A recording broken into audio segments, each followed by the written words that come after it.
ಎನ್ನುವ ಪದವೇ ನನಗಿನ್ನಿಲ್ಲ. ಸನಿಹ ಇರುವ ಕೆಲಸ ನನಗಿನ್ನೆಲ್ಲ. ಇದುವರೆಗಿನ ಏಕಾಂತ ಇಳಿಸಿರುವೆನು ಎದೆಯಿಂದ.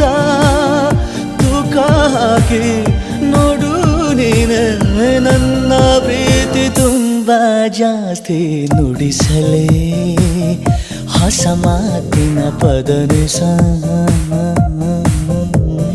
ಗಮನಿಸು ನಸು ನಾಚಿಕೆ ನವರಸ.